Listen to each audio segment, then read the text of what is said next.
What's up, friends? Day 8 of Packers practice in the books. We are back with our quick hits episode, going over all the key takeaways from Wednesday's practice. Welcome in. I'm your host, Andy Herman. You can follow me on Twitter at Andy Herman NFL. You can follow the podcast at Packaday Podcast. Appreciate you guys being here. Let's get into things right away. Let's start with the injury updates. The only small piece of good news from an injury update standpoint was that Marshawn Lloyd did his first team drill. So it didn't take long for him to go from just individual from getting some teamwork. So it was great to see him out there with the team and getting a couple handoffs and things like that. We did have some bad news, though. Carrington Valentine was out with a hamstring injury. It's the first time I think we've really had to use that hamstring word too much. It's only the first one.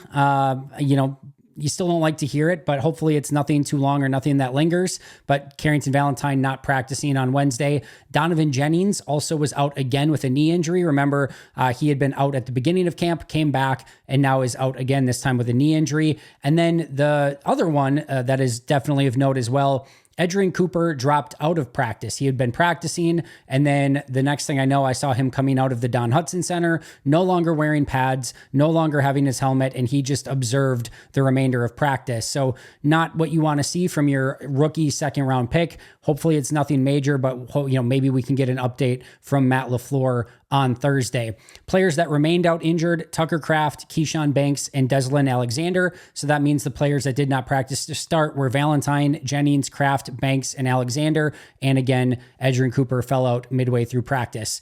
Matt LaFleur did mention that Tucker Kraft is getting closer.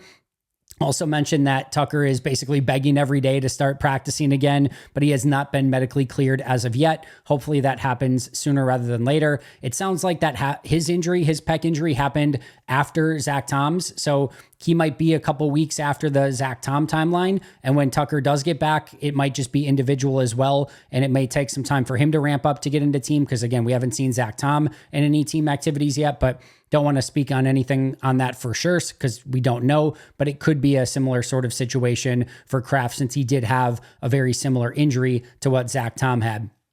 Let's start with our 3 big takeaways for the day. The first one was the 2-minute drill to end practice. So I'll set up the situation first. We're only going to talk about the number 1s here. I might do the number 2s in tomorrow's episode, but 1:40 left, down by 7, no timeouts. Ball is on their own 35-yard line, so they need to go 65 yards to score a touchdown.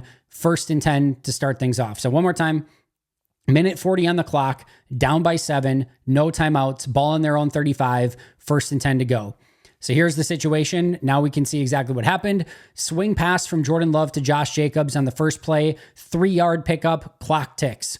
Second play, Jordan Love to Dontavian Wicks over the middle, a pickup of maybe 4 yards, clock ticks again. We're starting to see those seconds very quickly tick off the clock. Keyshawn Nixon was all over that play to Dontavian Wicks. Next play, another swing pass to Josh Jacobs. This gets a few, but gets enough for a 1st down. That one probably would have been a little bit close had it been actually live tackling. I thought they gave the offense a little bit of a generous spot on that one. But either way, 1st down, he did not get out of bounds. The clock continues to tick. Next play, Jordan Love snaps it quick because, of course, again, clock was ticking, and he gets a ton of time. I do think the offensive line is starting to settle down a little bit. We used to see those first few days where every defender was just breaking, in the middle of the line or along the edge with immediacy, and the quarterbacks just had no time. We're starting to see the offensive line give the quarterbacks a bit more time. Love had all day to throw on this one, rolls to his left, buys time, and lollipops one up on a jump ball to Jayden Reed, who goes up and gets the ball against Keyshawn Nixon, had been a little bit behind him. Probably would have been better if Love maybe let him downfield just a little bit instead of giving him more of like the jump ball. Either way, Reed was open. Reed does go up and get it. Took a pretty big fall on the way down. Nixon is right there to stop it. Nixon did, I guess, probably a great job of trying to wrestle the ball and keep that clock moving. And it could have theoretically, I think, been a delay of game because Nixon was really not getting off of Jayden Reed. I think if I were the ref in that situation, I probably would have thrown a delay of game flag on Keyshawn, but no flag was thrown. Eventually he gets off of him. Jayden Reed gets back up and they spike the ball. So you're now at the opposing 33-yard line. So they've gone from their own 35 to the opposing 33, but It went from a minute 40 on the clock to now only 27 seconds on the clock. Still no timeouts, obviously. It is now 2nd and 10. They've got to go 33 yards in 27 seconds. First play was rather lucky by the offense here. Love throws a swing pass to A.J. Dillon and got lucky that it was incomplete, because had it been caught, it probably would have been a 1-yard loss, maybe a neutral gain or no gain on the play. And the clock would have ticked. They probably would have lost about 15, 16 seconds on the play. Instead, thankfully for the offense, unfortunately for the defense, the ball fell incomplete and they lived to see another down with not a ton of time coming off the clock. Next play was 3rd down on the play. Again, remember, they're still at the 33-yard line. And this is probably one of the more interesting ones as to like who actually wins the series here. Love bought time and then rolled out. I think in a game, Rashawn Gary probably has a sack on the play.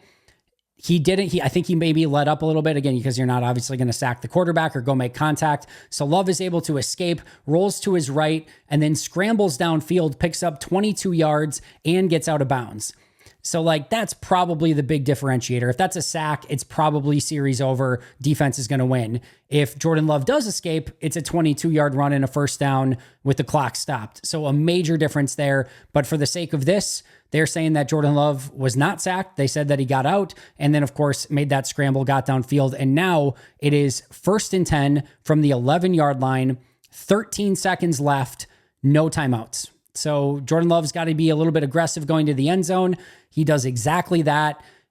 It was Dontavian Wicks. It looked like beat Anthony Johnson Jr., got his spot on the field. Fantastic anticipation throw by Jordan Love. Really great route concept. And Love led him perfectly and just put enough mustard on it so nobody could make a play on it. Ended up actually being a pretty easy catch for Dontavian Wicks in the end. And despite everyone sort of covering the end zone in that situation, just a perfect route, perfect concept, perfect throw, easy catch for Wicks, and they get the touchdown. That's not it though, because now they're still down by 1. They're going for 2 for the win. So offense lines up. Love goes back to throw. Pretty good pressure by the defensive front. And then you end up with Love looking over, seeing Dontavian Wicks once again, almost in the identical spot in the end zone.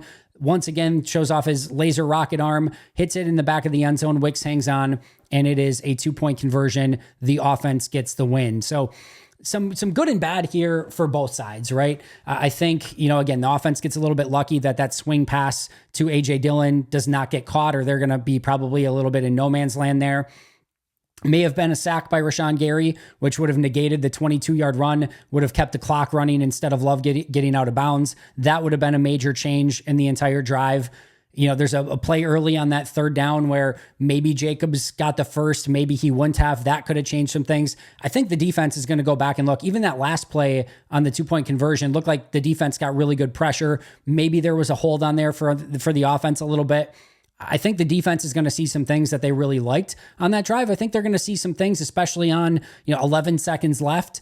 And the one thing that you don't want to do is give up anything in the end zone. And Wicks is, fairly open, all things considered, for a touchdown. Those sort of things can't happen. So again, I think both sides are going to look at it and say, we did some really good things, but I think both sides have some things to clean up. But for the offense, overall, really nice drive in a minute 40 to go 65 yards, get the touchdown and the 2-point conversion with no timeouts. Pretty darn nice drive overall from the offense. All right, 2 players that I want to talk about really quick. 2 players that I think over the last couple of years I've been, I don't want to say hard on, but I've basically said I don't think these 2 players are playing up to their potential. And that is Quay Walker and A.J. Dillon. And I want to shout them out because I think right now both of them are playing very, very good football through this opening week and a half of training camp. A.J. Dillon, we've talked about, phenomenal shape. He is running with speed. He is running with power. There's a play against Edgerrin Cooper, actually. I think this might have been the last play for Cooper, but A.J. Dillon actually got to the sidelines and got around Edgerrin Cooper and picked up yards. Like, that is not something that we're used to seeing, is Dillon outrunning people to the sidelines, and he did that. There's another play that probably went for like a 15, 20-yard run for Dillon, which is, again, kind of one of the big things that has been lacking from his game are those explosive runs, but we had a really nice one today from Dillon. And then there's another one that probably went for like 5 yards, but he gets up there and he recognizes that his initial alley is not there. And how many times have we seen from Dylan where it's just, you see that there's nothing there and he just kind of puts his head down and tries to get something and it doesn't amount to anything? Well, guess what he does? He does a beautiful little stutter step to his left, a little jump cut actually to his left, and then plants his foot, gets upfield and gets 5 yards out of it.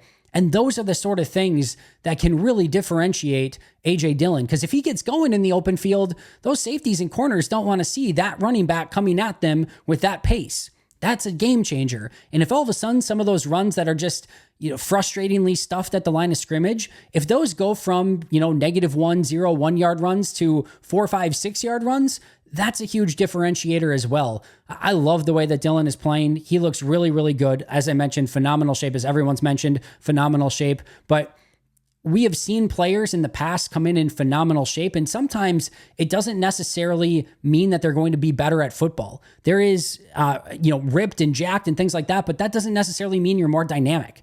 And what I've seen from A.J. Dillon so far, and I'm not saying he's Barry Sanders or anything here, but he looks far more dynamic than I have seen him in the past. I also don't want to give the expectations that now he's going to be ripping off 20-yard runs with consistency or anything like that. It's not that. But what you're looking for players like this, where A.J. Dillon is clearly a talented football player, if you can make those incremental improvements, and again, some of those 1 to 2 yard runs become 3 to 4 yard runs, and that happens consistently, and every once in a while now, you end up with a run that is actually 20, 30 yards from a player that has not been able to generate many of those in his career. Those things are big time difference makers. I love what I'm seeing from A.J. Dillon, and then from Quay Walker. And I think it was Jeff Hafley that mentioned this the other day, just his ability to play fast. We've seen, I think, a Quay Walker that's been thinking. And I do believe Walker took a step in year 2 from year 1, but I thought it was a small step. It was a step, but it was a small step. I think we're all waiting for Quay to play more like that first round pick and make the impact that I think we all believe that he is capable of. And what I've seen from him so far is a player who is not thinking as much in all the best ways, is just playing instinctive football, and is also flying to the football. There's a screen pass today out to Josh Jacobs, and Quay Walker just comes from middle linebacker and meets Jacobs at or behind the line of scrimmage, just immediately there. This defense has been flying around. It's been awesome to see, and Quay Walker and A.J. Dillon are two players that have definitely taken a step. My apologies if you're hearing the lawnmower right next to us. Our neighbors are currently mowing their lawn, and I did not close the window ahead of time, but that is my bad. All right, number 3, last but not least, I want to talk about Jordan Love. An up and down day from Jordan Love, and I think this is kind of what we've seen so far. A 2-minute drill. Really great drive. We talked about that. Showed off his arm talent, showed off some big playability, his escapability, the run for 20 plus yards. Could he have been sacked? Maybe, but you still had this really nice escape and run by Jordan showing off that athletic ability. He did have a interception to Xavier McKinney. And again, we have seen a couple picks from Jordan. Those are going to happen sometimes in practice. And guess what? Xavier McKinney's, that's a new player to go against for Jordan. He's still learning the ins and outs of, I think some of the things that Xavier can do and make some plays on the ball. But I couldn't really tell what Jordan was looking at over the middle of the field, but McKinney broke on it, made a great play and had a pick. We had an impressive touch throw to Jaden Reed that we talked about in that 2-minute drill.